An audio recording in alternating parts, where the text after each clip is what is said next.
ఉత్తరాషాఢ వారికి క్షేమతార శుభకరమైన రోజు. రోహిణి హస్తాశ్రవణ నక్షత్రం వారికి విపత్తార జాగ్రత్తగా ఉండండి. ఇక మృగశిర చిత్త ధనిష్ట నక్షత్రం వారికి సంపద తార శుభకరమైన రోజు. ఆరిద్ర స్వాతి శతభిష నక్షత్రం వారికి జన్మతార.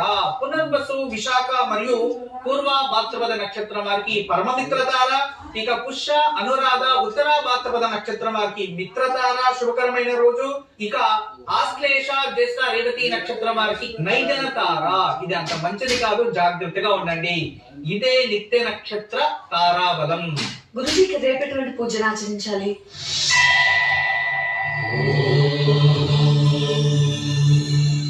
చతుర్దశి గడియలు ఉంటాయి రేపు ఉదయాన్నే. పైగా రేపు బుధవారం.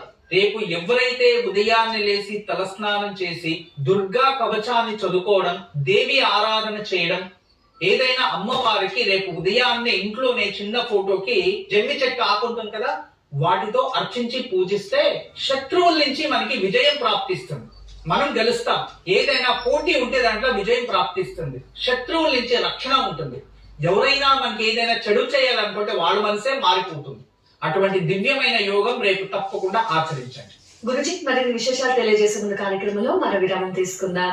ఓంకారం కార్తీక వైభవం special partner cycle pure agarbatti health wealth and happiness. ఇప్పుడు కార్యక్రమంలో మరో విరామం. కార్తీక మాసంలో మంగళవారం పైగా చతుర్దశి గడియలు ఉన్నాయి సాయంత్రం. ఈ రోజు సాయంత్రం ఒక నిమ్మ పండు చేతిలో పెట్టుకొని ఏదైనా అమ్మవారి నామ మంత్రాన్ని జపించి పూజించి తదుపరి దాన్ని కట్ చేసి ఆ రసాన్ని తీసి ఈ రోజు దివ్యమైన యోగక్షేమం. ఈ రోజు కార్తీక మాసంలో మంగళవారం పైగా చతుర్దశి గడియలు ఉన్నాయి సాయంత్రం. స్వాతి నక్షత్రం మహానక్షత్రం.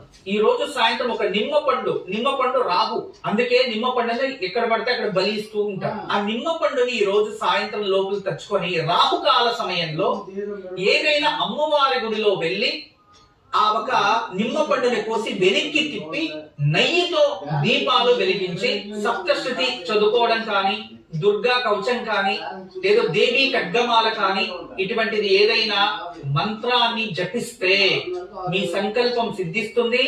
అంతేకాదు కోర్టు గొడవల్లో విజయం ప్రాప్తిస్తుంది, భూ వివాదాల్లో విజయం ప్రాప్తిస్తుంది. ఏదైనా పెద్ద సమస్య ఉంటే దాని గురించి వెలిగిస్తే త్వరగా దానికి ఒక పరిష్కారం లభిస్తుంది. ఇది రాహుకాలంలోనే చేయాలి. ఈ రోజు మంగళవారం 3 నుంచి 4 గంటల 30 నిమిషాల మధ్యలో రాహుకాలం ఉంటుంది. ఇది దేవాలయంలోనే చేయాలి, ఇంట్లో చేయకూడదు. నిమ్మ పండు దీపం పెట్టకూడదు.